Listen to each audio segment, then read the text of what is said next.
Seated से CTP. अभिकथन ए, अभिकथन और विकास एक दूसरे से जुड़े हुए हैं।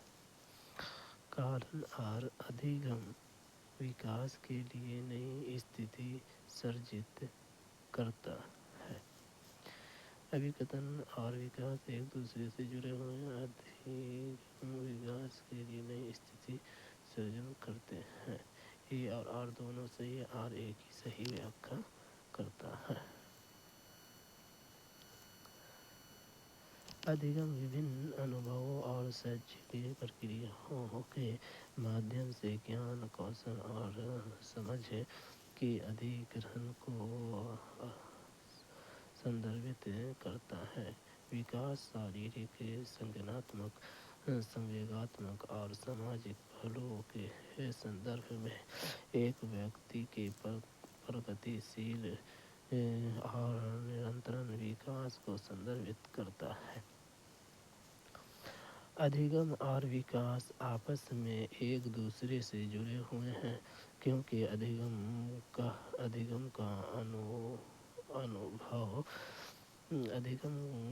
का अनुभव और अर्जित ज्ञान व्यक्तियों के समग्र विकास की योगदान करते हैं। जैसे जैसे व्यक्ति नई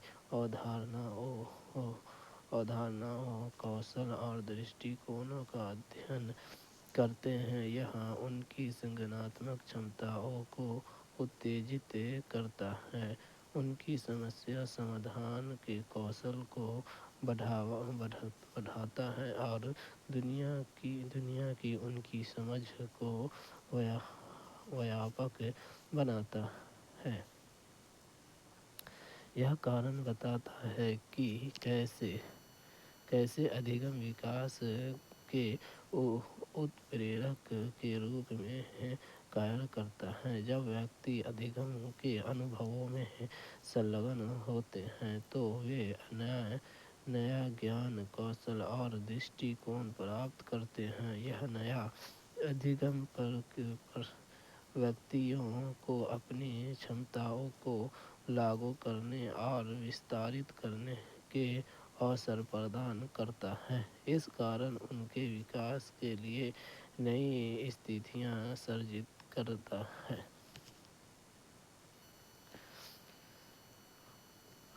बच्चों के विकास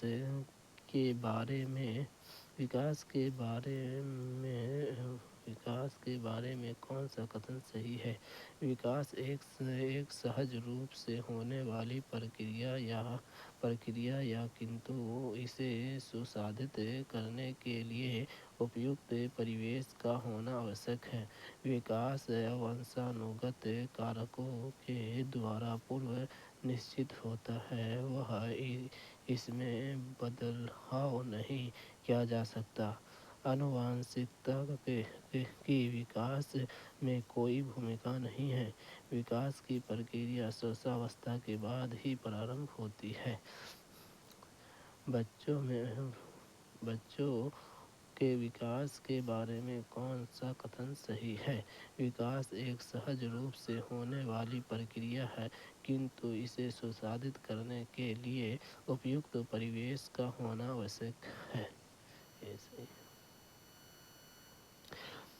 विकास समय के साथ व्यक्तियों में होने वाले प्रगतिशील और निरंतर परिवर्तनों को संदर्भित करता है, जिसमें उनके शारीरिक, संज्ञानात्मक, संवेगात्मक और सामाजिक विकास के विभिन्न पहलुओं को शामिल किया जाता है। बाल विकास वंशानुगत कारकों और पर्यावरणीय अनुभवों के संयोजन से प्रभावित होता है, जबकि वंशानुगत कारक विकास के लिए आधार प्रदान करते हैं। पर्यावरण प्रक्रिया को आकार देने और सुविधा प्रदान करने में महत्वपूर्ण भूमिका निभाता है। उपयुक्त वातावरण बच्चे के अधिगम, शोध और अंतःक्रिया करने के अवसर प्रदान करता है, जो परिवर्तित रूप से शारीरिक, संज्ञानात्मक, संवेगात्मक और सामाजिक जैसे विभिन्न क्षेत्रों में उनके विकास का समर्थन करता है। इसलिए यह निष्कर्ष निकाला गया है कि विकास एक सहज रूप से होने वाली प्रक्रिया है, किंतु इसे सुसाधित करने के लिए उपयुक्त परिवेश का होना आवश्यक है। विकास पूरी तरह से वंशानुगत कारकों द्वारा पूर्व निर्धारित नहीं है, क्योंकि उन वंशानुगत कारकों को कैसे व्यक्त किया जाता है, इस पर पर्यावरण का महत्वपूर्ण प्रभाव हो सकता है। आनुवंशिकता भी विकास में एक भूमिका निभाती है, क्योंकि वंशानुगत कारक किसी व्यक्ति के शारीरिक और मनोवैज्ञानिक लक्षणों के विभिन्न पहलुओं में योगदान करते हैं। विकास की प्रक्रिया शैशवावस्था के बाद ही प्रारंभ होती है। किस प्रक्रिया में बच्चे समाज में रहने के तौर तरीके सीखते हैं। आत्मसात्कार, अधिसंज्ञान, समाजीकरण, पृथकीकरण। किस प्रक्रिया में बच्चे समाज में रहने के तौर तरीके सीखते हैं।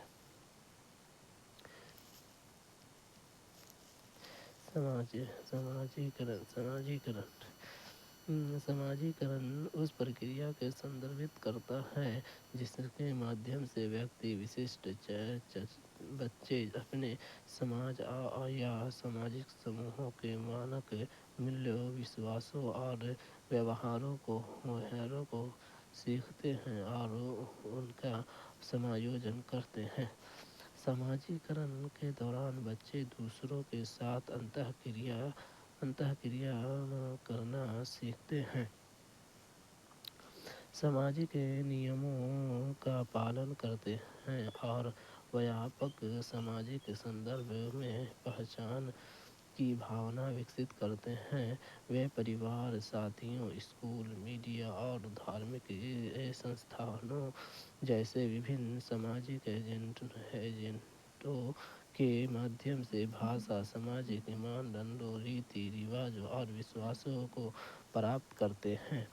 समाजीकरण एक आजीवन प्रक्रिया है जो परिवर्तित सामाजिक संदर्भ और अनुभवों के अनुकूल जीवन के विभिन्न चरणों में जारी रहती है। इस प्रकार यह निष्कर्ष निकाला गया है कि समाजीकरण वह प्रक्रिया है जिससे बच्चे समाज में रहने के तौर तरीके सीखते हैं। आत्मसात्करण मौजूदा मानसिक प्रारूप या स्कीमा में नई सूचना या अनुभवों को शामिल करने की प्रक्रिया को संदर्भित करता है। अधिसंज्ञान किसी की अपनी संज्ञानात्मक प्रक्रियाओं के बारे में चिंतन और नियंत्रित करने की क्षमता को संदर्भित करता है, जैसे कि स्वचिंतन, समस्या समाधान, युक्तियाँ और प्रतिबिंब के बारे में जागरूकता आदि। पृथक्करण का तात्पर्य जातीयता या सामाजिक वर्ग जैसे विशेषताओं के आधार पर व्यक्तियों या समूहों के अलगाव या विभाजन से है, जो कुछ व्यक्तियों या समूहों को दूसरों से अलग या भिन्न करता है। अभिकथन 6 वर्षीय सरला संरक्षण और क्रमांक के कार्य नहीं कर सकती है। पूर्व संक्रियात्मक अवस्था में बच्चे को स्थिति के कई पहलुओं पर विचार करने में कठिनाई होती है। 6 वर्षीय सरला संरक्षण पर कार्यक्रम के कार्य नहीं कर सकती है। पूर्ण संज्ञानात्मक अवस्था में बच्चे को स्थिति में कई पहलुओं पर विचार करने में कठिनाई होती है। ए और आर दोनों सही है और आर एक की सही व्याख्या करता है। जीन पियाजे ने संज्ञानात्मक विकास के एक सिद्धांत का प्रस्ताव रखा है जिसका इस बात की समझ पर महत्वपूर्ण प्रभाव पड़ता है कि बच्चे कैसे चिंतन और अधिगम करते हैं। अभिकथन यह सही है क्योंकि पूर्व संक्रियात्मक अवस्था में बच्चे जो सामान्यतः 2 से 7 वर्ष की आयु के बीच होते हैं, उन्हें संरक्षण और कर्मांकन कार्यों को समझने में कठिनाई होती है। तर्क आर भी सही है क्योंकि इस अवस्था में बच्चे प्रायः यह समझने में संघर्ष करते हैं कि वस्तुओं को कुछ गुण जैसे मात्रा या आयत रूप बदलने पर भी समान रहते हैं।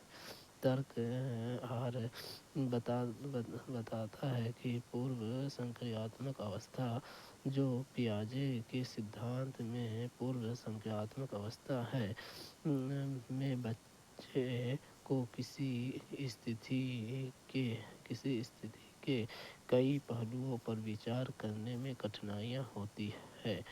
अनेक दृष्टिकोण पर विचार करने में कठिनाइयों के कारण ही उन्हें संरक्षण और कर्मांकन जैसी कार्यों में संघर्ष करना पड़ता है। पियाजे के अनुसार निम्नलिखित में से कौन सा कारण संज्ञानात्मक विकास में महत्वपूर्ण भूमिका निभाता है? गतिविधि, अनुकूलन, अनुकरण, पुनर्बलन। पियाजे के अनुसार निम्नलिखित में से कौन सा कारण संज्ञानात्मक विकास में महत्वपूर्ण भूमिका निभाता है? गतिविधि। पियाजे ने संज्ञानात्मक विकास के एक सिद्धांत का प्रस्ताव रखा जिसका इस बात की समझ पर महत्वपूर्ण प्रभाव पड़ता है कि बच्चे कैसे चिंतन और अधिगम करते हैं। पियाजे का मानना था कि बच्चे सक्रिय रूप से अपने कार्यों और अपने पर्यावरण के साथ अंतःक्रिया के माध्यम से दुनिया की अपनी समझ का निर्माण करते हैं। उन्होंने बच्चे को सीखने और उनकी संज्ञानात्मक क्षमताओं को विकसित करने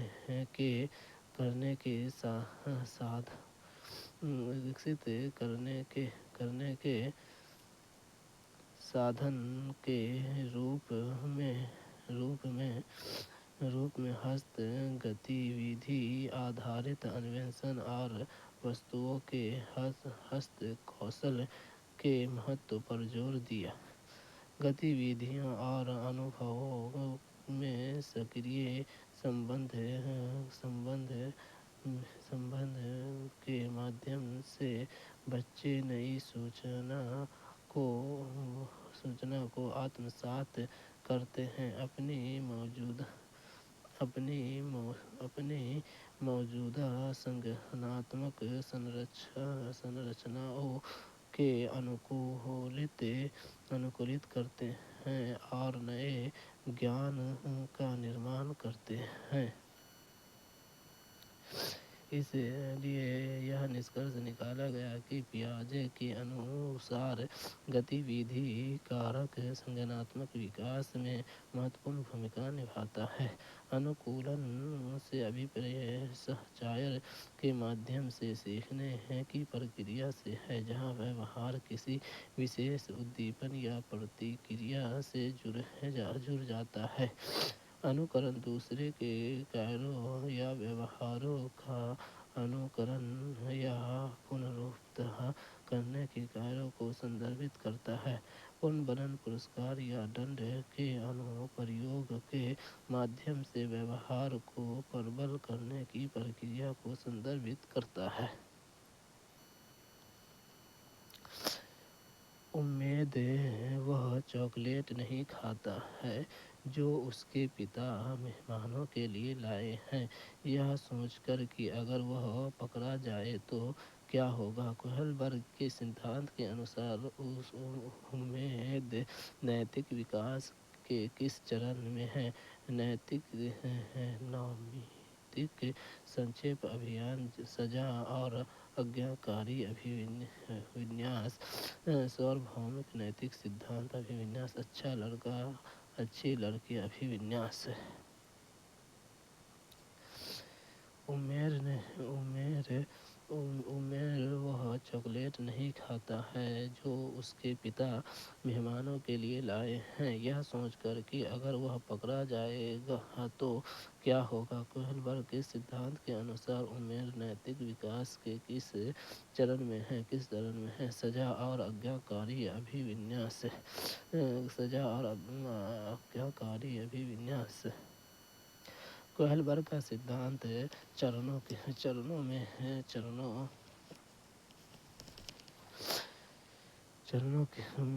के एक पदानुक्रमिक अनुकरण को प्रस्तावित करता है जिसमें व्यक्ति परिपक्व होने के साथ साथ नैतिक विकास में निम्न से उच्च चरणों में प्रगति करते हैं। प्रत्येक चरण नैतिक तर्क और समझ के अधिक उत्पन्न स्तर तक प्रतिनिधित्व करता है।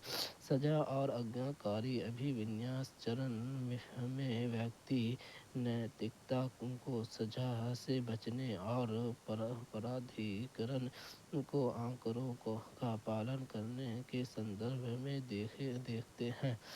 चॉकलेट न खाने पर उमेर का निर्णय पकड़े जाने के भय और संभावित सजा का सामना करने के डर से प्रेरित है। वह अधिक अमूर्त नैतिक सिद्धांत या दूसरों पर अपने कार्यों को प्रभाव पर विचार करने के बजाय अपने पिता द्वारा निर्धारित नियमों का पालन करने और किसी भी नकारात्मक परिणाम से बचने पर केंद्रित है। इस प्रकार यह निष्कर्ष निकाला गया है कि उमेर नैतिक विकास के सजा और आज्ञाकारिता अभिविन्यास चरण पर है। नैतिक सापेक्ष अभिविन्यास इस चरण में व्यक्ति अभी भी अपनी स्वयं की रुचियों पर विचार करते हैं, लेकिन वे यह भी पहचानते हैं कि दूसरों की अपनी रुचियाँ होती है। सार्वभौमिक नैतिक सिद्धांत अभिविन्यास इस चरण को व्यक्तियों में सार्वभौमिक नैतिक मूल्यों के आधार पर नैतिक सिद्धांतों की एक मजबूत आंतरिक भावना होती है। अच्छा लड़का अच्छी लड़की अभिविन्यास इस चरण में व्यक्ति अनुमोदन चाहते हैं और दूसरे के साथ अच्छे संबंध बनाए रखते हैं।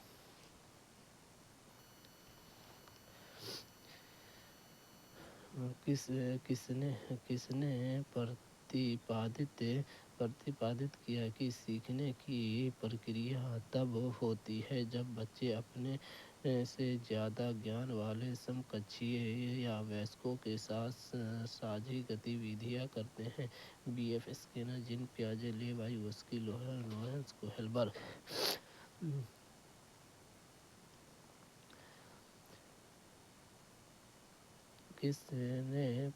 किसने प्रतिपादित किया कि सीखने की प्रक्रिया तब होती है जब बच्चे अपने से ज़्यादा ज्ञान वाले समकक्षीय या वयस्कों के साथ साझी गतिविधियाँ करते हैं। लेवाइगोस्की। इस अवधारणा को समीपस्थ विकास का क्षेत्र ZPD के रूप में जाना जाता है, जिसे एक रूसी मनोवैज्ञानिक और शैक्षिक सिद्धांतकार लेव वाइगोत्स्की द्वारा प्रस्तावित किया गया था। वाइगोत्स्की ने अधिगम और विकास की प्रक्रिया में सामाजिक संपर्क और सहयोग के महत्व पर जोर दिया। वाइगोत्स्की के अनुसार ZPD एक अधिक ज्ञानी समकक्षी या वयस्क की सहायता और मार्गदर्शन के साथ एक बच्चे को स्वतंत्र कार्य के वर्तमान स्तर और उनके विकास के संभावित स्तर के बीच का अंतर है।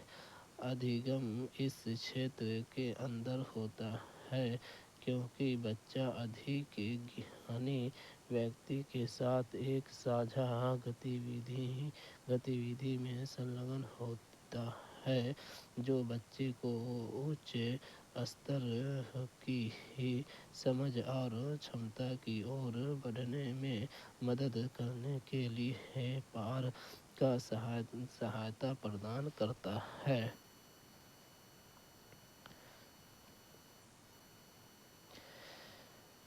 जब एक शिक्षक एक बच्चे को व्याख्यान देने के बजाय अलग अलग इशारे देकर सही उत्तर की तरफ ले जाते हैं, तब यह मदद क्या कहलाती है? पारा, प्रत्यक्ष निर्देश, अनुबंधन, पुनर्बलन।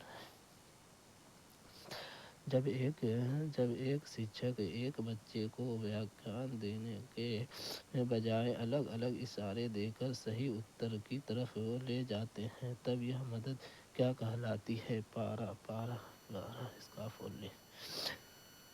पारा एक शिक्षण रणनीति है जहाँ शिक्षक एक छात्र से सही उत्तर तक पहुँचने या किसी समस्या को हल करने में मदद करने के लिए सहायता और मार्गदर्शन प्रदान करते हैं। केवल स्पष्टीकरण या समाधान देने के बजाय शिक्षक छात्र की अधिगम प्रक्रिया को मजबूत करने के लिए प्रस्ताव, संकेत या सहायता प्रदान करते हैं। यह समर्थन धीरे धीरे दूर हो जाता है क्योंकि छात्र समय और स्वतंत्रता प्राप्त करते हैं। पारा इस विचार पर आधारित है कि शिक्षार्थी एक ज्ञानी व्यक्ति की सहायता से अधिक कार्य कर सकते हैं और इसका उद्देश्य शिक्षार्थी की समझ के वर्तमान स्तर पर वंचित अधिगम के परिणाम के बीच के अंतराल को समाप्त करना है। यह छात्रों में सक्रिय संबंध, चिंतनशील चिंतन और समस्या समाधान के कौशल को बढ़ावा देता है।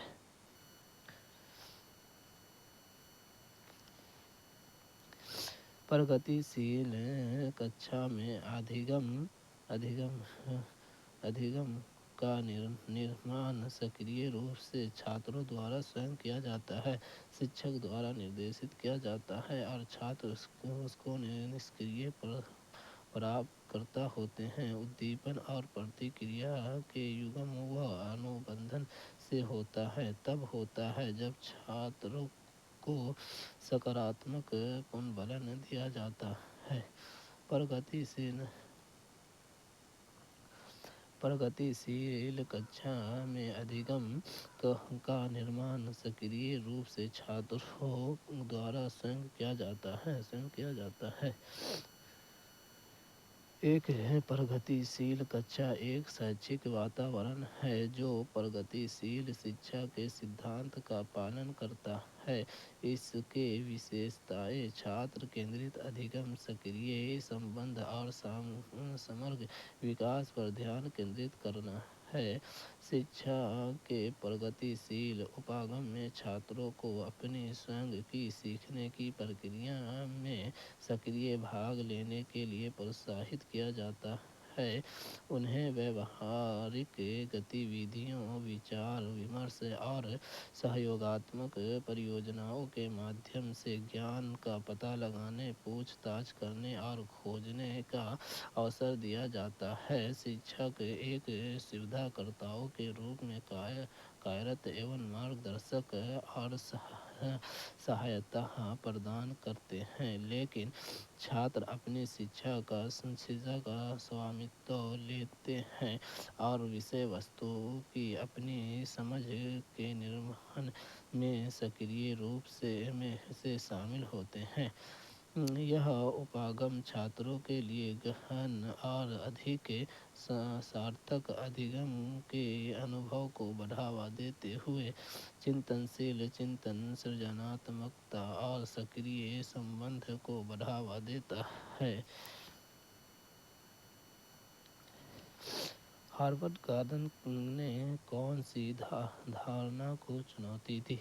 बुद्धि पूर्व निर्धारित और निश्चित होती है। बुद्धि एक व्यापक अवधारणा है जो एकात्मक नहीं है। बुद्धि के कई प्रकार होते हैं। व्यक्ति के पास अलग अलग मात्रा में विभिन्न प्रकार की बुद्धि होती है। हार्वर्ड गार्डन के अनुसार गार्डन ने कौन सी धारणा को चुनौती दी? हार्वर्ड गार्डन ने कौन सी धारणा को चुनौती दी? बुद्धि पूर्व निर्धारित और निश्चित होती है। हार्वर्ड गार्डन ने बहुबुद्धि के सिद्धांत का प्रस्ताव रखा, जो बताता है कि अलग अलग प्रकार की बुद्धि होती है जो व्यक्ति के पास अलग अलग स्तर पर होती है। हार्वर्ड गार्डन को बहुबुद्धि के सिद्धांत बुद्धि के पारंपरिक दृष्टिकोण को एक एकल निश्चित इकाइयों के रूप में चुनौती दी, जिसे IQ परीक्षणों द्वारा मापा जा सकता है। उन्होंने तर्क दिया कि बुद्धि विविध है, इसमें कई क्षेत्र, डोमेन और क्षमताएं शामिल हैं जो आवश्यक रूप से संबद्ध नहीं हैं। गार्डनर का सिद्धांत इस विचार पर जोर देता है कि व्यक्तियों के पास अलग अलग स्तर, डिग्री तक विभिन्न प्रकार की बुद्धि होती है। जब बुद्धि की समझ को व्यापक बनाना है और मानता है कि लोग विभिन्न क्षेत्रों में उत्कृष्ट प्रदान कर सकते हैं। इस परिप्रेक्ष्य का शिक्षा पर महत्वपूर्ण प्रभाव पड़ा है, क्योंकि यह शिक्षकों को प्रारंभिक शिक्षण क्षमताओं पर और संकीर्ण ध्यान से हटाकर छात्रों में विभिन्न प्रतिभाओं और बुद्धि के रूपों को पहचानने और पोषित करने के लिए प्रोत्साहित करता है। यह बताया गया है कि अन्य विकल्प गलत क्यों हैं। बुद्धि एक व्यापक अवधारणा है जो एकात्मक नहीं है। हालांकि यह कथन गार्डन के सिद्धांत के अनुरूप है, लेकिन यह निश्चित बुद्धि को विचार के लिए उनके द्वारा पेश की गई विशिष्ट चुनौतियों को शामिल नहीं करता। बुद्धि कई प्रकार की होती है। गार्डन के सिद्धांत का एक केंद्रीय पहलू है, लेकिन यह निश्चित बुद्धि की धारणा के लिए विशिष्ट चुनौतियों को उजागर नहीं करता। व्यक्तियों के पास अलग अलग मात्रा में विभिन्न प्रकार की बुद्धि होती है। यह गार्डन के सिद्धांत का एक और प्रमुख तत्व है, लेकिन यह इसे अन्य सिद्धांतों से अलग नहीं करता है, जो एक ही निश्चित संरचना के भीतर बुद्धि में व्यक्तिगत भिन्नताओं को स्वीकार करते हैं। इस प्रकार यह निष्कर्ष निकाला जाता है कि हार्वर्ड गार्डन ने इस धारणा को चुनौती दी कि बुद्धि पूर्व निर्धारित और निश्चित होती है।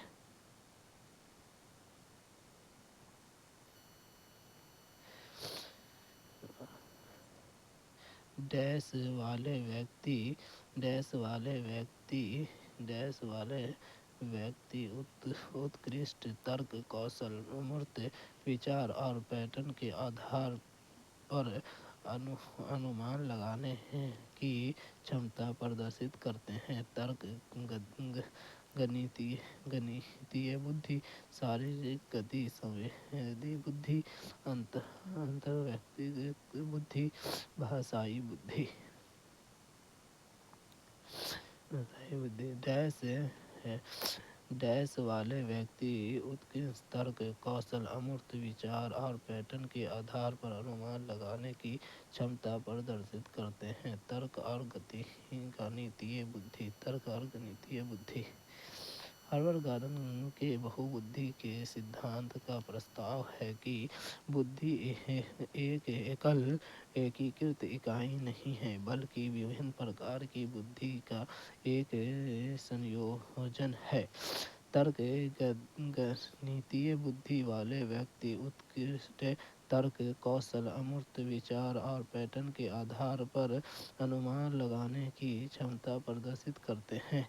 वे तार्किक और गणितीय तर्क, समस्या समाधान और महत्वपूर्ण सोच में उत्कृष्टता प्राप्त करते हैं। वे जटिल अवधारणाओं को आप आसानी से समझ सकते हैं, विचारों के बीच संबंधों की पहचान कर सकते हैं और समस्याओं को हल करने के लिए तार्किक तर्क को लागू कर सकते हैं। इस प्रकार यह निष्कर्ष निकाला जाता है कि सही उत्तर तर्क गणितीय बुद्धि है। शारीरिक गति, संवेदी बुद्धि वाले व्यक्ति में शरीर की जागरूकता और समन्वय का उच्च स्तर होता है। अंतर्व्यक्ति बुद्धि वाले व्यक्ति को दूसरों को समझने और संबंधों करने की ही एक मजबूत क्षमता होती है। भाषाई बुद्धि वाले व्यक्ति में भाषा और संचार के लिए उच्च योग्यता होती है।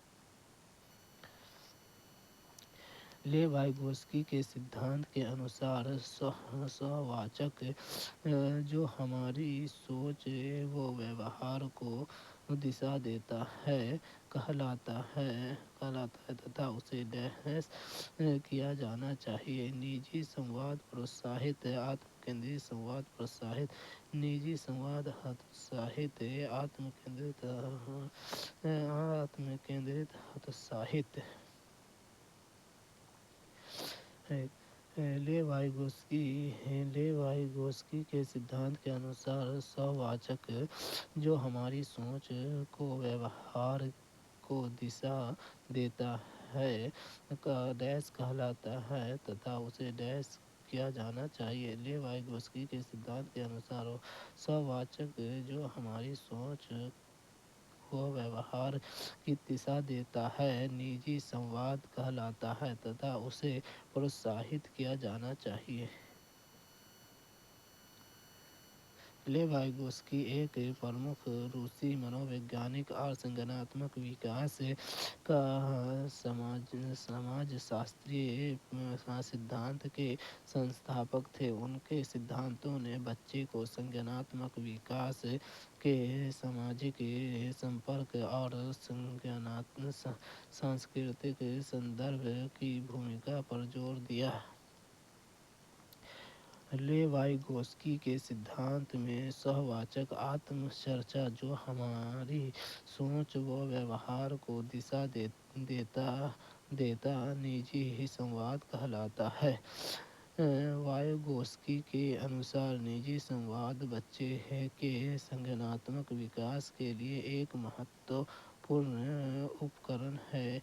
इसमें बच्चे अपने विचारों को नियंत्रित करने, समस्याओं को हल करने और अपने कार्यों का मार्गदर्शन करने के लिए खुद से जोर से बात करते हैं। वाइगोस्की का मानना था कि निजी संवाद को हतोत्साहित करने के बजाय प्रोत्साहित किया जाना चाहिए। उन्होंने तर्क दिया कि निजी संवाद सामाजिक संपर्क और आंतरिक विचार प्रक्रियाओं के बीच एक सेतु का काम करता है।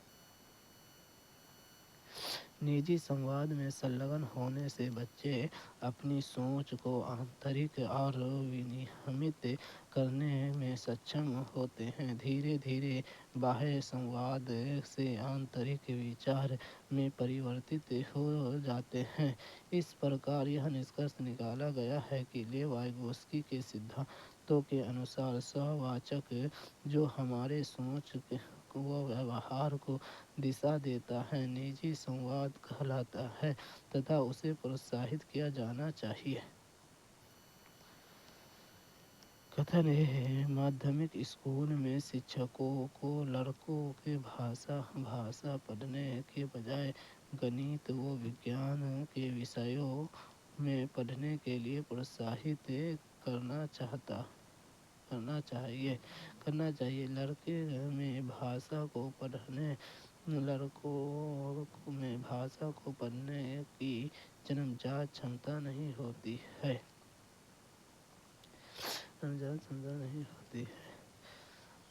माध्यमिक स्कूल के शिक्षकों को लड़कों को भाषा पढ़ने के बजाय गणित व विज्ञान के विषय को पढ़ने के लिए प्रोत्साहित करना चाहिए। लड़कों को भाषा को पढ़ने की जन्मजात क्षमता नहीं होती है।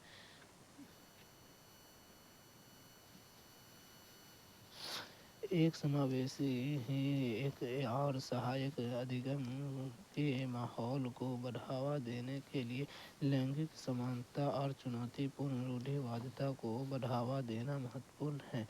एक गलत है। यह पहचानना महत्वपूर्ण है कि शैक्षिक विकल्प की रुचियां लिंग द्वारा निर्धारित नहीं की जानी चाहिए। लड़के और लड़कियों को दोनों अपने व्यक्तिगत क्षमताओं, रुचियों और आकांक्षाओं के आधार पर गणित, विज्ञान और भाषाएं सहित विभिन्न विषयों में उत्कृष्ट प्रदान कर सकते हैं। भी गलत है। शिक्षा समावेशी होनी चाहिए और सभी छात्रों को उनकी रुचि और प्रतिभा के अनुसार विषय की एक विस्तृत श्रृंखला का पता लगाने के लिए समान अवसर प्रदान करना चाहिए। मूल्यांकन किस उद्देश्य से नहीं किया जाना चाहिए? बच्चे की तैयारी के स्तर का पता लगाने, शिक्षण अधिगम का मनन करने और उसमें संशोधन करने, बच्चे में डर और सीखने का तनाव पैदा करना, बच्चे की शिक्षा का समर्थन और सुधार करने के लिए मूल्यांकन किस उद्देश्य से नहीं किया जाना चाहिए? मूल्यांकन किस उद्देश्य से नहीं किया जाना चाहिए? बच्चे में डर और सीखने का तनाव पैदा करने मूल्यांकन और तात्पर्य सूचना एकत्रित करने और व्यक्तियों या समूहों को ज्ञान, कौशल, क्षमताओं या गुणों का आकलन करने की प्रक्रिया से। मूल्यांकन का प्राथमिक उद्देश्य बच्चे के अधिगम में सहायता और सुधार करना है। इसका उपयोग छात्रों की प्रगति, सामर्थ्य और उन क्षेत्रों के बारे में जानकारी एकत्रित करने के लिए किया जाता है जिनमें एक विकास की आवश्यकता होती है। मूल्यांकन शिक्षकों को छात्रों की तैयारी के स्तर को समझने, उनकी शिक्षण विधियों को प्रतिबिंबित करने और संशोधित करने में मदद कर सकता है और सीखने को परिणामों को बढ़ाने के लिए लक्षित सहायता प्रदान कर सकता है।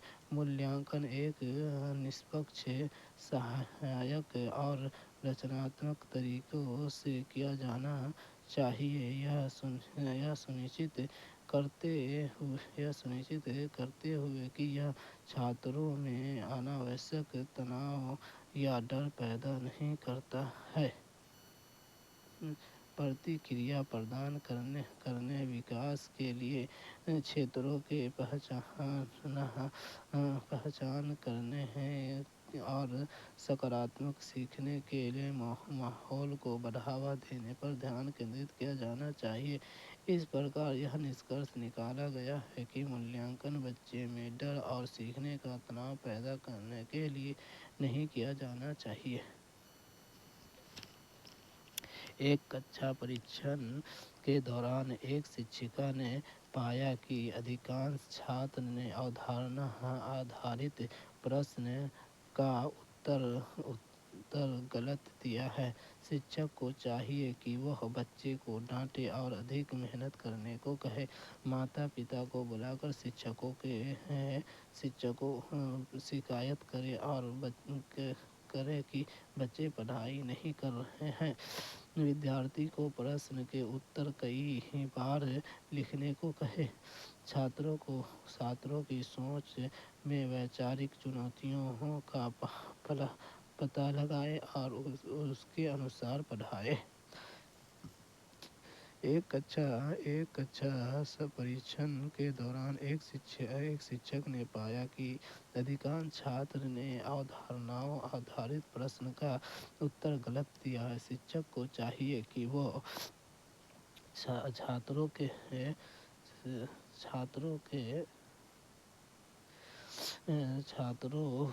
की सोच में वैचारिक चुनौतियों का पता लगाए और उसके अनुसार पढ़ाए। शिक्षण अवधारणाओं का लक्ष्य यह सुनिश्चित करना है कि छात्र अवधारणा की बेहतर समझ विकसित करे और अपने अधिगम की परिणामों में सुधार करे। जब एक शिक्षक को पता चलता है कि अधिकांश छात्र ने कक्षा परीक्षण के दौरान एक अवधारणा आधारित प्रश्न का गलत उत्तर दिया है, तो छात्रों को डांटना या दोष देना एक प्रभावी या रचनात्मक उपागम नहीं है। इसके बजाय शिक्षक के लिए यह महत्वपूर्ण है कि वे उन वैचारिक चुनौतियों की पहचान करें जिनका छात्र सामना कर रहे हैं और उनके अनुसार अपने शिक्षण को समायोजित करें। इसमें किसी भी गलतफहमी को दूर करने के लिए अवधारणा की समीक्षा करना, अतिरिक्त स्पष्टीकरण प्रदान करना, उदाहरण देना या विभिन्न निर्देशात्मक रणनीतियों का उपयोग करना शामिल हो सकता है। फोकस फोकस ध्यान केंद्रित करना उन विशिष्ट क्षेत्रों को समझने पर होना चाहिए जहाँ छात्र संघर्ष कर रहे हैं और उन्हें अवधारणाओं को समझने में मदद करने के लिए लक्षित समर्थन प्रदान करना चाहिए। समावेशी शिक्षा के बारे में कौन सा कथन सही है? यह शिक्षा का वह तंत्र है जिसमें विकलांगता व बिना विकलांगता वाले विद्यार्थी इकट्ठे पढ़ते हैं। इसमें बहिष्करण, भेदभाव तथा भागीदारी और सीखने में अन्य बाधाओं को दूर करते हुए सभी विद्यार्थियों की भागीदारी को सुनिश्चित किया जाता है। इसमें बच्चे को वयस्कों के बीच के अंतर को सीखने में बाधक के रूप में देखा जाता है। समावेशी शिक्षा के बारे में कौन सा कथन सही है? यह शिक्षा का वह तंत्र है जिसमें विकलांगता व बिना विकलांगता वाले विद्यार्थी इकट्ठे पढ़ते हैं। इसमें बहिष्करण, भेदभाव तथा भागीदारी और सीखने की अन्य बाधाओं को दूर करते हुए सभी विद्यार्थियों की भागीदारी को सुनिश्चित किया जाता है। समावेशी शिक्षा के लिए एक दृष्टिकोण है जिसका उद्देश्य सभी छात्रों की क्षमताओं, अक्षमताओं या अन्य अंतरों की परवाह किए बिना उनकी भागीदारी और अधिगम को सुनिश्चित करता है। यह सामान्य विविधता और समावेशन के सिद्धांत पर आधारित है। कथन ए सत्य है। समावेशी शिक्षा की एक प्रणाली है जो विकलांग दिव्यांग छात्रों को मुख्यधारा की कक्षाओं में शामिल करने को बढ़ावा देती है, जहां वे अपने सामान्य साथियों के साथ सीखते हैं। कथन दो भी सत्य है। समावेशी शिक्षा बहिष्कार, भेदभाव, सीखने की बाधाओं और भागीदारी को दूर करते हुए सभी बच्चों की भागीदारी सुनिश्चित करने के बारे में है।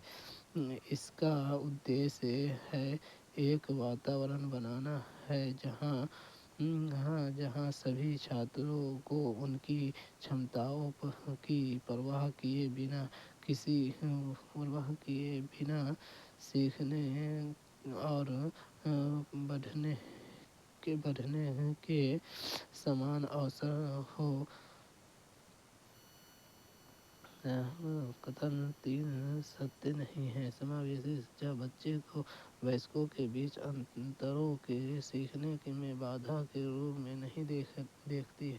इससे विपरीत समावेशी शिक्षा मूल्यों और सभी शिक्षार्थियों की विविधता, शक्तियों, क्षमताओं और विशेषताओं का सम्मान करती है और एक समावेशी और सहायक शिक्षण वातावरण बनाने का प्रयास करती है जो उसकी व्यक्तिगत आवश्यकताओं को अंतरों का समायोजित करता है।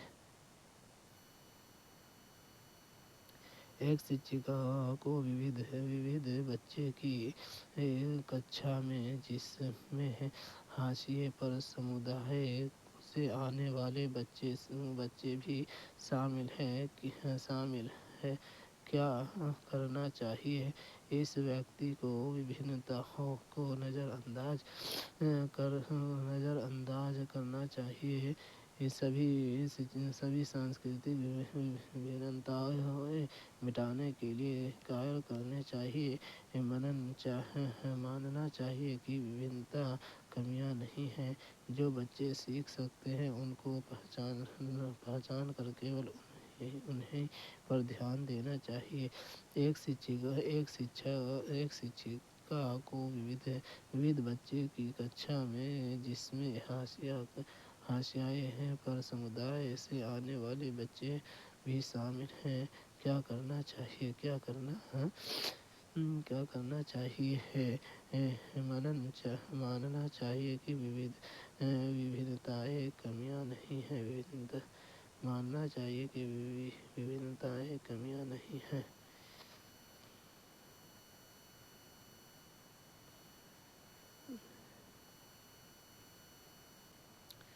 व्यक्तिगत अंतर व्यक्तियों के बीच मौजूदा विविधताओं और अनूठी विशेषताओं को संदर्भित करते हैं।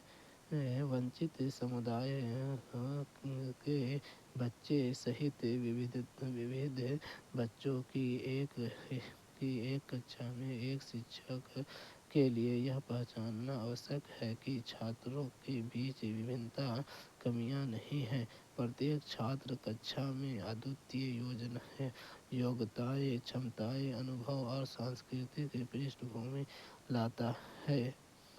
एक शिक्षक को छात्रों के बीच विविधता की सराहना करनी चाहिए और उसे महत्व देना चाहिए। शिक्षक को एक समावेशी और स्वागत करने वाला कक्षा वातावरण स्थापित करना चाहिए जहाँ सभी छात्र सुरक्षित, सम्मानित और समर्थित महसूस करें। कौन सी पद्धति एक समावेशी कक्षा में बच्चे के सीखने में सहायक होगी? प्रतिस्पर्धा, सांस्कृतिक सहयोगात्मक अधिगम, मानकीकृत निर्देश, सख्त मूल्यांकन प्रणाली। कौन सी पद्धति एक समावेशी कक्षा में बच्चे के सीखने में सहायता होगा?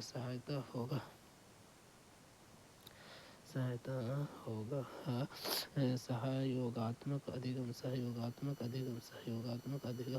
एक समावेशी कक्षा में सीखने का माहौल है जो सभी छात्रों की विविधता को महत्व देता है और उनकी क्षमताओं, पृष्ठभूमि या पहचान की परवाह किए बिना समर्थन करता है। सहयोगात्मक अधिगम छात्रों को समूहों या जोड़ियों में एक साथ काम करने, सहयोग, संचार और दल कार्य को बढ़ावा देने के लिए प्रोत्साहित करता है। यह छात्रों के विचारों, दृष्टिकोणों और ज्ञान को साझा करने की अनुमति देता है जो किसी विषय की उनकी समझ को बढ़ा सकता है और सहायता अधिगम के माहौल को बढ़ावा दे सकता है। यह दृष्टिकोण सभी छात्रों के योगदान और विविध दृष्टिकोण के महत्व देकर समावेशिता को बढ़ावा देता है, चाहे उनकी व्यक्तिगत क्षमता या पृष्ठभूमि कुछ भी हो। प्रतिपृष्ठ लोकाचार, मानकीकृत निर्देश और सख्त मूल्यांकन प्रणाली एक समावेशी कक्षा में सीखने में बाधा बन सकती है। निम्न में से कौन सा शिक्षा शास्त्रीय प्रावधान एक विद्यार्थी जिसे गतिमान दिव्यांगता है की जरूरतों के अनुकूल उपयुक्त समायोजन है? बाधा मुक्त वातावरण को सुनिश्चित करना, मेज कुर्सी को कम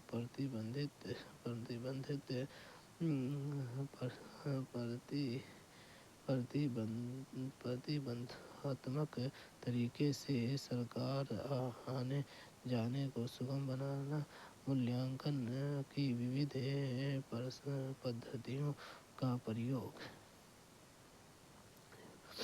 निम्न में से कौन से शिक्षण शास्त्रीय प्रावधान एक विद्यार्थी जिसे गतिमान दिव्यांगता है जो जरूरतों के अनुकूल उपयुक्त समायोजन है। बाधा मुक्त वातावरण को सुनिश्चित करना, मेज कुर्सी को कम प्रतिबंधात्मक तरीके से रख कर आने जाने को सुगम बनाना, मूल्यांकन में विविध पद्धतियों का प्रयोग। 1, 2, 3 से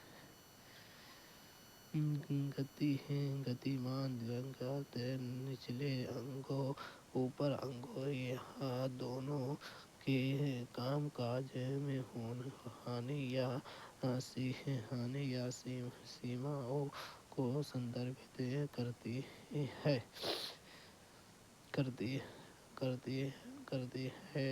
जिसके परिणाम स्वरूप गतिविधि समन्वय है, संतुलन या गतिशीलता में कठिनाई होती है। गतिमान दिव्यांगता वाले छात्रों की आवश्यकता के अनुसार कक्षा के वातावरण में प्रभावी समायोजन में शामिल होंगे।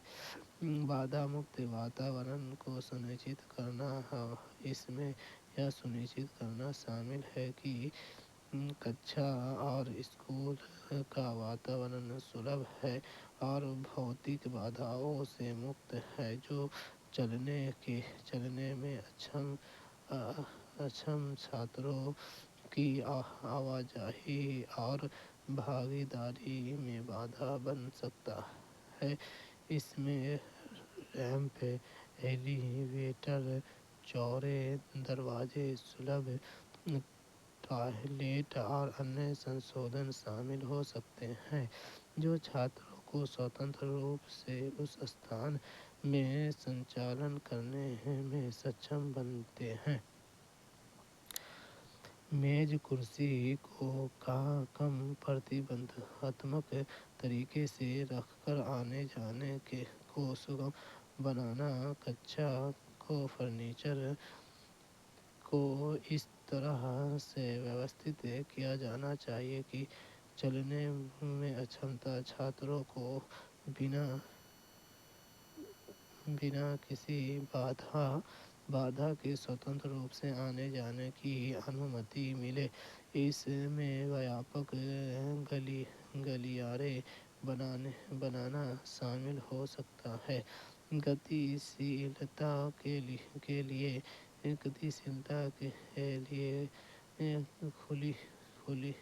खुली जगह छोड़ना और यह सुनिश्चित करना कि गतिशीलता चुनौतियों वाले छात्रों के लिए डेस्क, मेज और कुर्सी समायोजन और सुलभ है। मूल्यांकन की विधि पद्धतियों का प्रयोग। गतिमान दिव्यांगता वाले छात्रों को मूल्यांकन के पारंपरिक रूपों में कठिनाइयों का सामना करना पड़ सकता है जो मुख्य रूप से लिखित या शारीरिक कार्य पर निर्भर करते हैं। मूल्यांकन के कई तरीके प्रदान करना, जैसे कि मौखिक प्रस्तुतियाँ, मल्टीमीडिया प्रोजेक्ट या समझ प्रदर्शित करने वाक्यों, वैकल्पिक साधन। गतिमान दिव्यांगता वाले छात्रों को अपने ज्ञान और कौशल को अपनी क्षमताओं के साथ संरेखित करने की अनुमति देता है। निम्नलिखित में से रचनात्मकता के विशिष्ट संकेतक कौन से हैं? बार अभ्यास की आवश्यकता, ध्यान केंद्रित करने में असमर्थता, जोखिम उठाना, लचीलापन, बोरियत के लिए असहिष्णुता। निम्नलिखित में से निम्नलिखित में से रचनात्मक के विशिष्ट संकेत कौन से हैं? रचनात्मक के विशिष्ट संकेत कौन से हैं? जोखिम उठाना, लचीलापन, बोरियत के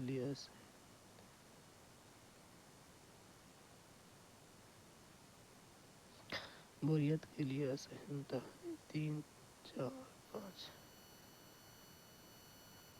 रचनात्मक अद्वितीय और मूल्यांकन विचार, अवधारणाओं या साधनों को उत्पन्न करने की क्षमता है जो मूल्य और नवीन है। इसमें लीक से हटकर सोचना, प्रतीत होने वाले असंबद्ध अवधारणाओं के बीच संबंध बनाना और समस्याओं का कार्यों को नए तरीके से करना शामिल है। निम्नलिखित रचनात्मक और विशेष संकेत हैं।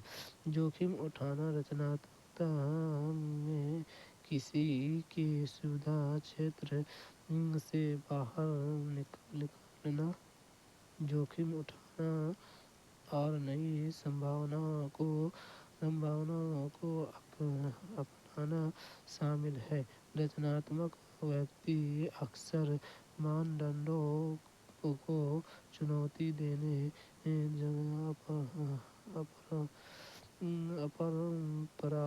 अपरंपरागत विचारों के साथ प्रयोग करने और नए मार्ग तलाशने के लिए सुनियोजित जोखिम उठाने के लिए तैयार रहते हैं।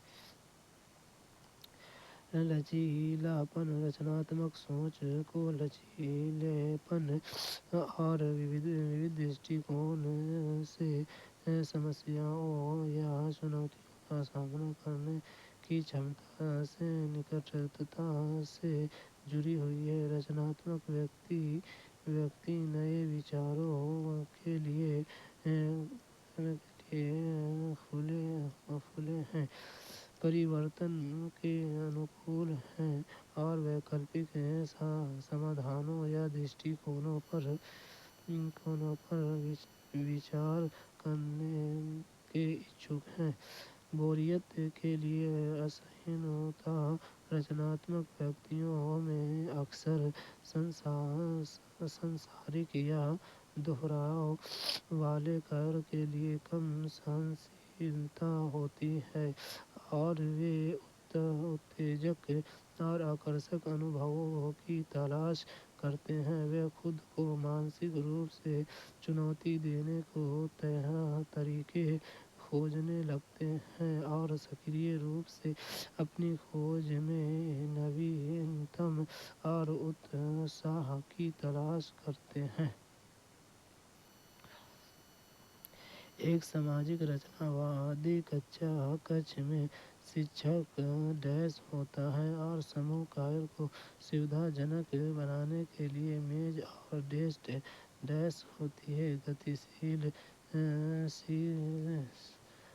खिसकने योग्य, गतिशील जो नियम हो, तानाशाह जो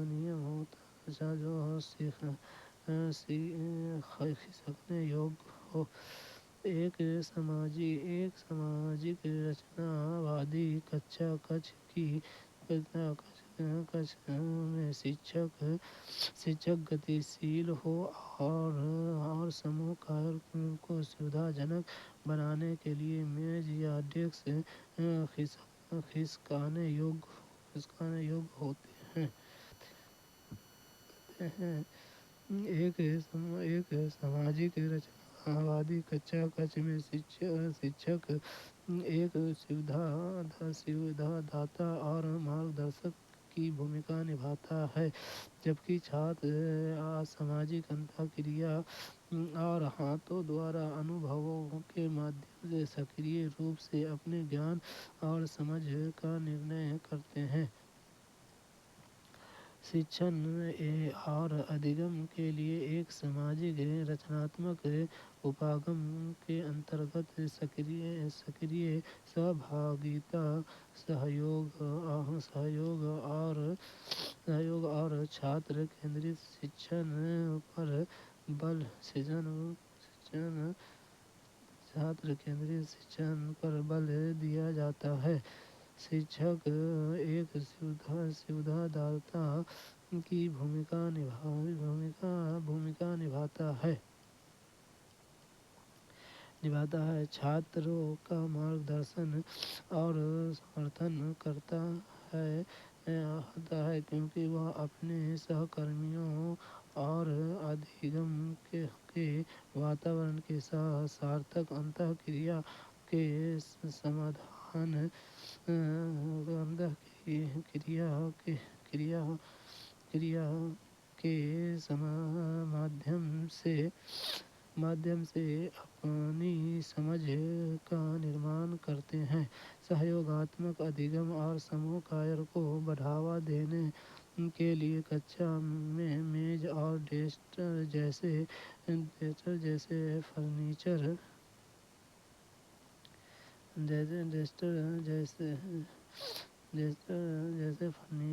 को अक्सर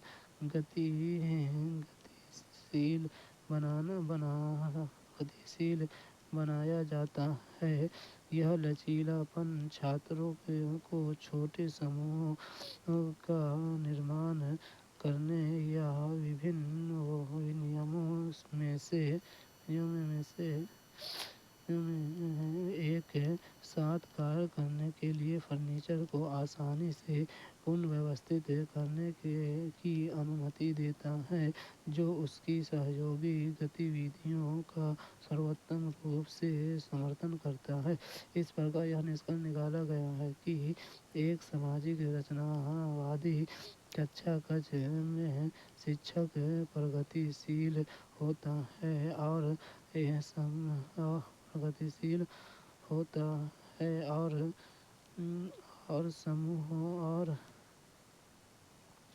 समूह कार्यों को सुविधाजनक बनाने के लिए मेज और डेस्क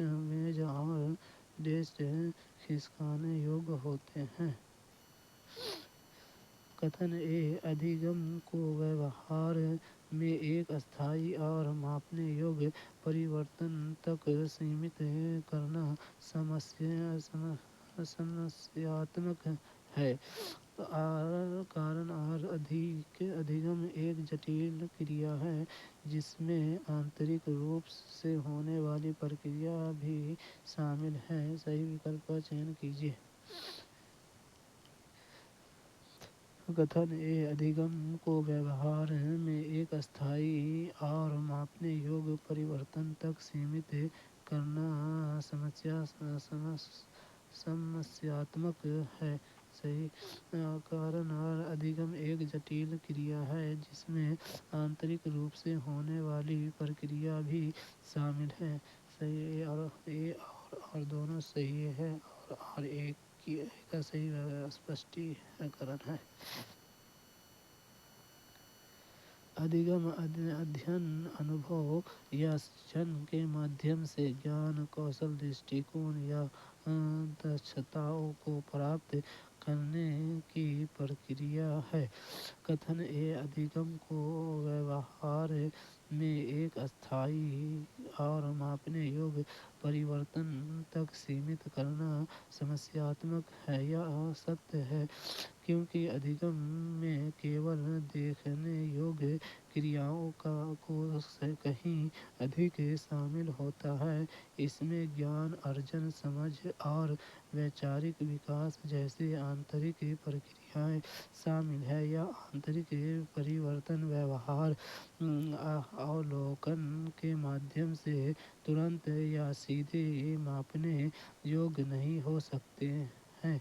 कारण और अधिगम एक जटिल क्रिया है जिसमें आंतरिक रूप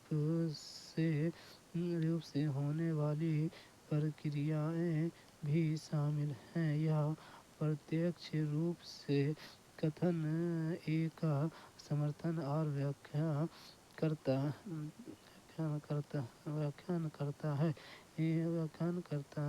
है।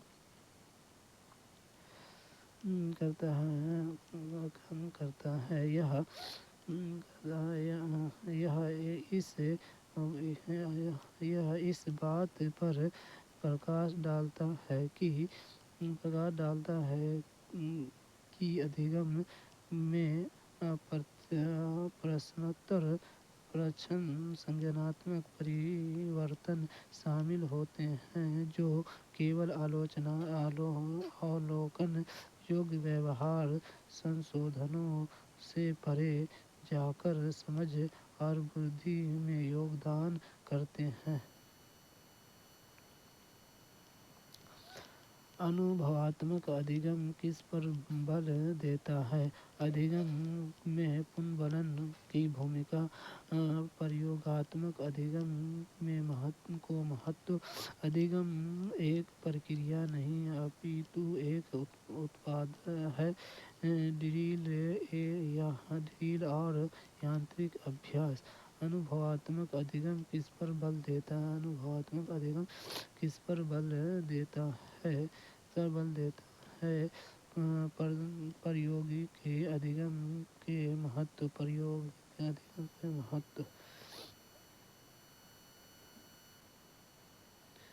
अनुभवात्मक अधिगम एक शैक्षिक उपागम है जो प्रत्यक्ष अनुभव, प्रतिबिंब और सक्रिय संलग्नता के माध्यम से अधिगम पर बल देता है। इसमें शिक्षार्थी को वास्तविक दुनिया या अनुसरणीय अनुभवों में सम्मिलित करना शामिल है जो उन्हें व्यावहारिक संदर्भों में ज्ञान और कौशल को लागू करने की अनुमति देता है। अनुभवात्मक अधिगम प्रायोगिक अधिगम के महत्व पर बल देता है।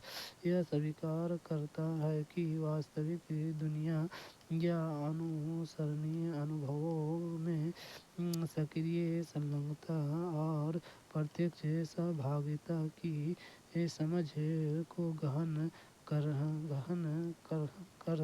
सकती है और प्रभावी अधिगम को बढ़ावा दे सकती है। अनुभवात्मक अधिगम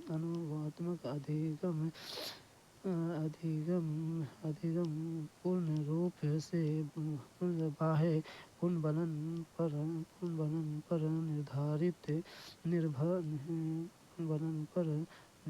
निर्भर रहने के बजाय सक्रिय संलग्नता, प्रतिबिंबित और व्यावहारिक अनुभवों पर अधिक बल देता है। अनुभवात्मक अधिगम को केवल एक उत्पाद के रूप में नहीं देखता है।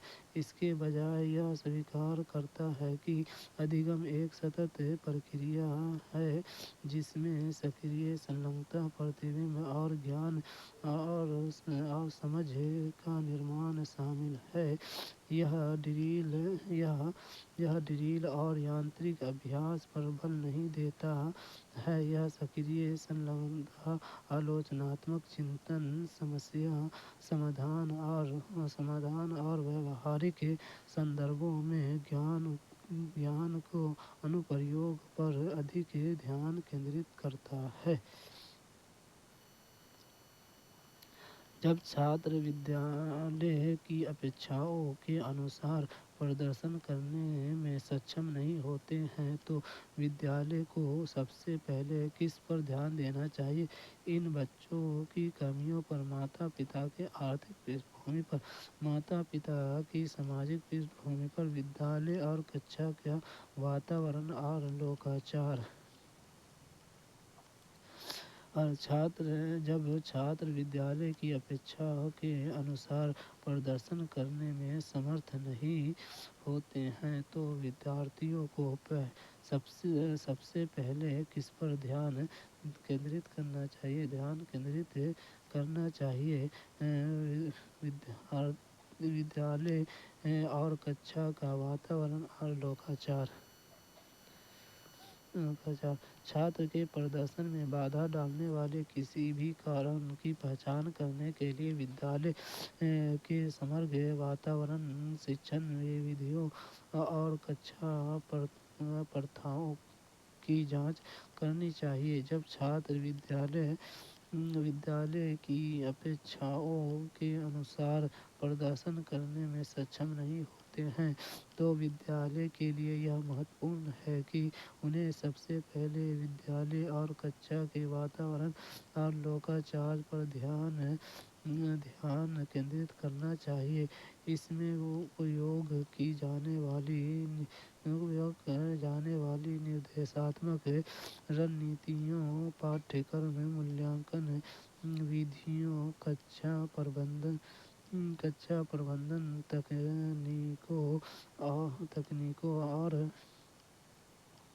तकनीकों और छात्रों को प्रदर्शन की जाने वाली सामग्री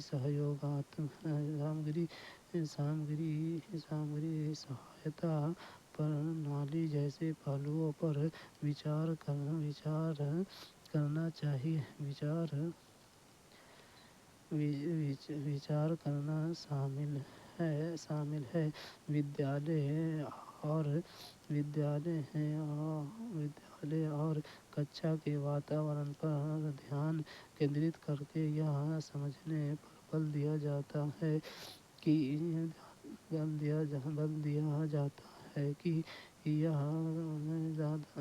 कि यह कारक अपेक्षाओं को पूरा करने में छात्रों की कठिनाइयों या चुनौतियों को में कैसे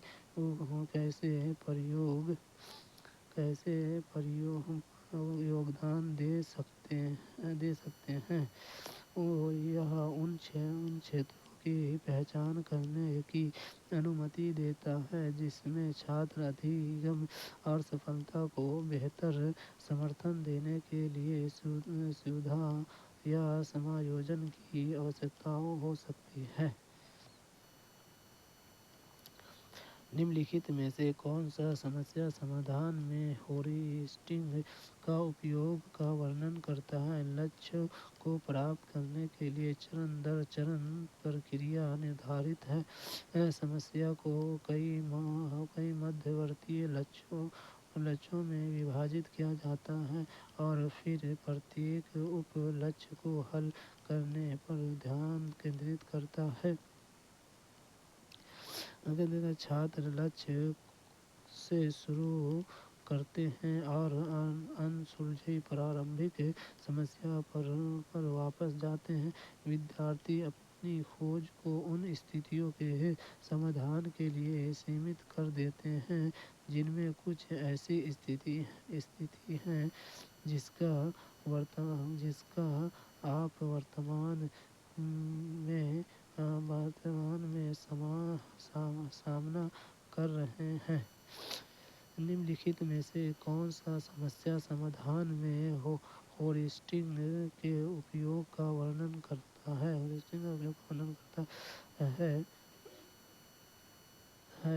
विद्यार्थी अपनी खोज को उन स्थिति के समाधान के लिए सीमित कर देते हैं जिनमें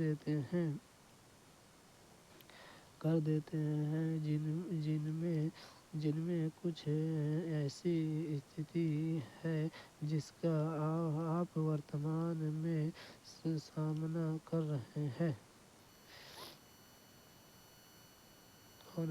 समस्या समाधान की रणनीतियाँ हैं जिनका उपयोग व्यक्ति जटिल कार्य या निर्णय लेने की प्रक्रियाओं को सरल बनाने के लिए करते हैं। विद्यार्थी अपनी खोज को उन स्थितियों के समाधान के लिए सीमित कर देते हैं जिनमें कुछ ऐसी स्थिति हैं जिसका आप वर्तमान में सामना कर रहे हैं। समस्या समाधान में अनुमान के उपयोग का सटीक वर्णन करता है।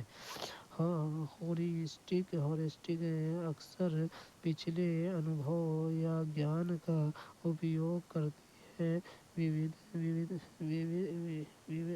विवाद समस्या समाधान के लिए वर्तमान स्थितियों में मार्गदर्शन करने के लिए वर्तमान समस्या और पिछले अनुभवों के बीच समानताओं पर ध्यान केंद्रित करके व्यक्तियों को यहाँ समाधान निकालने के लिए पहले सीखे हुए को लागू कर सकता है। इस प्रकार यह निष्कर्ष निकाला गया है कि विद्यार्थी अपने खोज को उन स्थितियों को समाधान के लिए सीमित कर देते हैं जिनमें कुछ ऐसी स्थितियां हैं जिसका आप वर्तमान में सामना कर रहे हैं। समस्या समाधान में हॉरिस्टिक का उपयोग का वर्णन करता है। निम्नलिखित में से कौन सी रणनीति एक शिक्षक के लिए अपने छात्र से संवेगात्मक आत्मनियम को प्रोत्साहित करने में सहायता नहीं विद्यार्थियों को अपने संवेग पहचानने व उनकी अभिव्यक्ति करने में सहायता करना, संवेग से जूझने की नीतियों पर चर्चा करना, विद्यार्थियों को संवेगात्मक अभिव्यक्तियों में सांस्कृतिक विभिन्नताओं को पहचानने में सहायता करना, विद्यार्थियों को एक दूसरे के प्रतिस्पर्धा के लिए प्रोत्साहित करना, वो लगातार तुलना करते हुए अविश्वास को वातावरण का निर्माण करना। निम्नलिखित में से कौन सी रणनीति एक शिक्षक के लिए सब अपने छात्रों के संवेगात्मक नियम को प्रोत्साहित करने में सहायक नहीं है। विद्यार्थियों को एक दूसरे के प्रतिस्पर्धा के लिए प्रोत्साहित करना, वो लगातार तुलना करते हुए अविश्वास के वातावरण का निर्माण करना।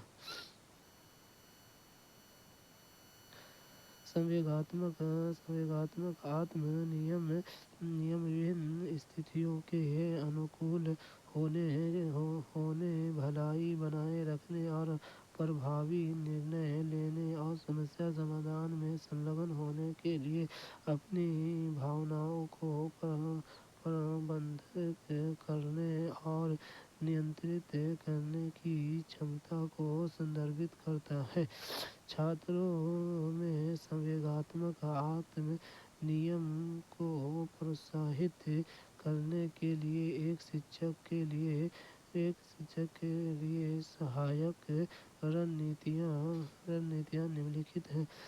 विद्यार्थियों को अपने संवेग पहचानने व उनकी अभिव्यक्ति करने में सहायता करना।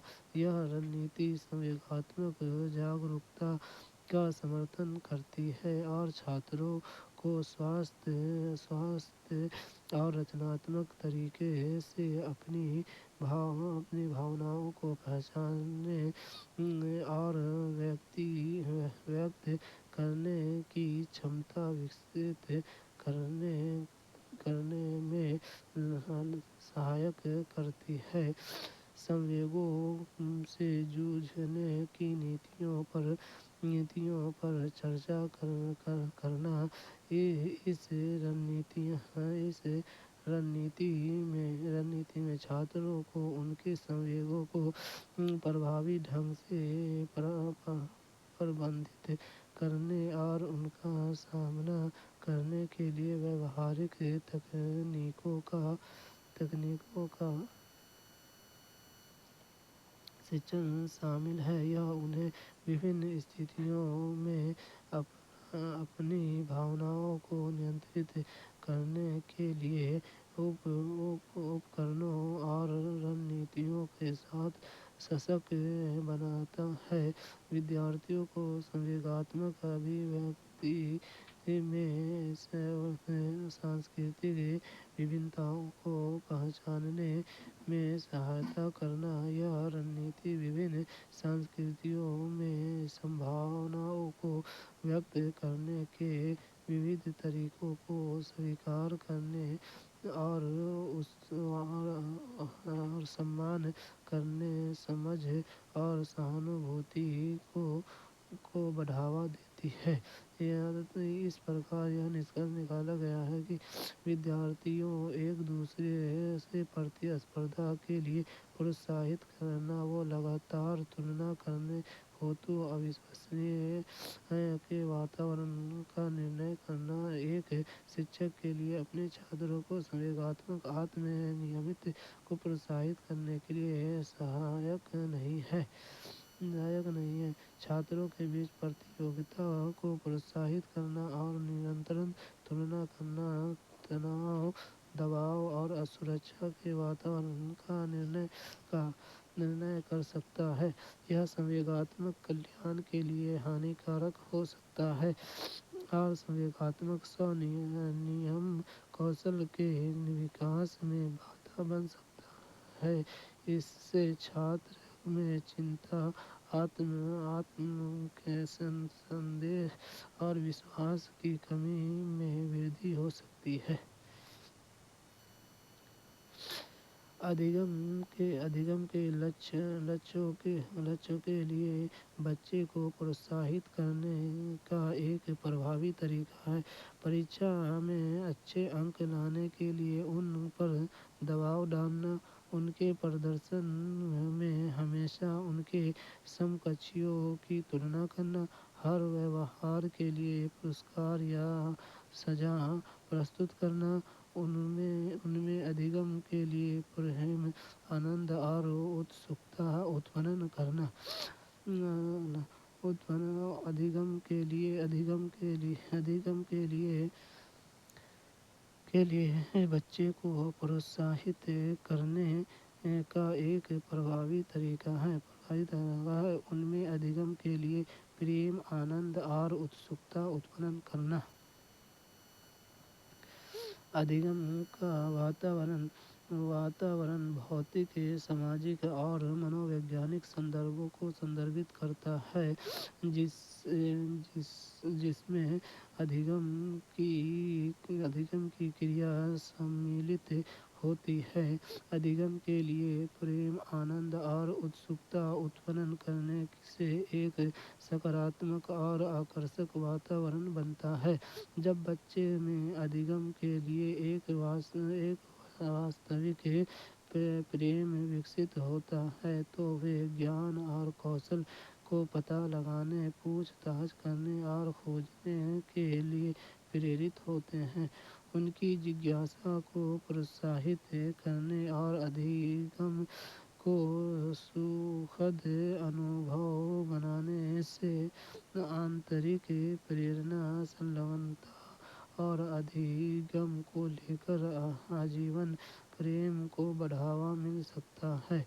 इस प्रकार यह निष्कर्ष निकाला गया है कि अधिगम के लक्ष्यों के लिए बच्चे को प्रोत्साहित करने का एक प्रभावी तरीका अधिगम के लिए प्रेम, आनंद और उत्सुकता उत्पन्न करना है। निम्नलिखित में से कौन सा कथन अधिगम के सामाजिक रचनात्मक दृष्टिकोण में विश्वास का समर्थन नहीं करता है? बच्चे को उनकी प्रतिक्रियाओं पर गुणात्मक प्रतिपुष्टि प्रदान करनी चाहिए। शिक्षकों को चाहिए कि प्रश्न पूछने के दौरान बच्चे को उनके चिंतन में विसंगतियों में अवगत कराना चाहिए। शिक्षकों को बच्चे की भ्रांतियों को दूर करने के लिए प्रश्न पूछने चाहिए और उन्हें अपने चिंतन को संदर्भ में चिंतन करने के लिए प्रेरित करना चाहिए। शिक्षक प्रक्रियाओं के दौरान बच्चे को निष्क्रिय भूमिका निभानी चाहिए। निम्नलिखित में से कौन सा कथन अधिगम के सामाजिक रचनात्मक दृष्टिकोण को विश्वास का समर्थन नहीं करता है? शिक्षण प्रक्रिया के दौरान बच्चे को निष्क्रिय भूमिका निभानी चाहिए। अधिगम का सामाजिक रचनात्मक दृष्टिकोण एक शैक्षणिक सिद्धांत है जो सामाजिक अंतःक्रियाओं और सहयोगी गतिविधियों के माध्यम से ज्ञान और समझ के निर्माण में शिक्षार्थी को सक्रिय सहभागिता पर बल देता है। अधिगम का सामाजिक रचनात्मक दृष्टिकोण शिक्षार्थियों की सक्रिय भूमिका, सामाजिक अंतःक्रिया, सहयोग और ज्ञान को सह निर्माण पर बल देता है। यह अधिगम की प्रक्रिया में समर्थन कर पारा ढांचा आदि संज्ञान और सांस्कृतिक और सामाजिक संदर्भ पर विचार करने को महत्व पर प्रकाश डालता है। बच्चे को उचित प्रतिक्रियाओं पर गुणात्मक प्रतिपुष्टि प्रदान करनी चाहिए। यह रचनात्मक प्रतिपुष्टि प्रदान करने के विचार का समर्थन करता है जो केवल या सही गलत उत्तरों के बजाय समझने और सुधार पर केंद्रित है। शिक्षकों को चाहिए कि प्रश्न पूछने के दौरान बच्चे को उनके चिंतन में विसंगतियों से अवगत कराना चाहिए। वह छात्रों के चिंतन को चुनौती देने और पारा ढांचा बनाने के लिए प्रश्न पूछने की तकनीकों का उपयोग करने के विचार का समर्थन करता है। उनकी समझ में किसी भी विसंगति या अंतराल को पहचानने में मदद करता है और गहन चिंतन और आलोचनात्मक चिंतन को प्रोत्साहित करता है। शिक्षकों को बच्चे की भ्रांतियों को दूर करने के लिए प्रश्न पूछने चाहिए और उन्हें अपने चिंतन को संदर्भ में चिंतन करने के लिए प्रेरित करना चाहिए। यह छात्रों की पूर्व धारणाओं या गलत धारणाओं को उजागर करने के लिए प्रश्न पूछने के विचार का समर्थन करता है, जिससे उन्हें अपनी समझ का सामना करने और संशोधित करने की अनुमति मिलती है। यहाँ संज्ञानात्मक जागरूकता और आत्म प्रतिबिंब को बढ़ावा देता है। इस प्रकार यह निष्कर्ष निकाला गया है कि शिक्षण प्रक्रिया के दौरान बच्चे को निष्क्रिय भूमिका निभानी चाहिए। अधिगम के सामाजिक रचनात्मक दृष्टिकोण में विश्वास का समर्थन नहीं करता है। निम्नलिखित में से कौन सी रणनीति छात्रों को प्रभावित समस्या समाधान और आलोचनात्मक विचारक बनाने से रोकता है? छात्रों को पूछना कि क्या वे सुनिश्चित है कि वे समस्या को सही ढंग से समझते हैं। विद्यार्थियों को सादृश्य के बारे में चिंतन के लिए प्रोत्साहित करना।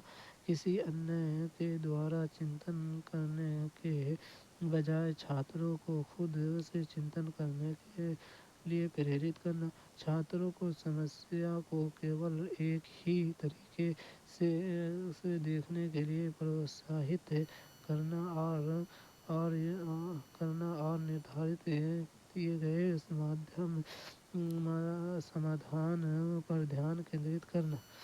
निम्नलिखित में से कौन सी रणनीति छात्रों को प्रभावी समस्या समाधान कर्ताओं और आलोचनात्मक विचार बनाने से रोकती है? तो छात्रों को समस्या समाधान को केवल एक ही तरीके से देखने के लिए प्रोत्साहित करना और निर्धारित दिए गए समाधान पर ध्यान केंद्रित करना।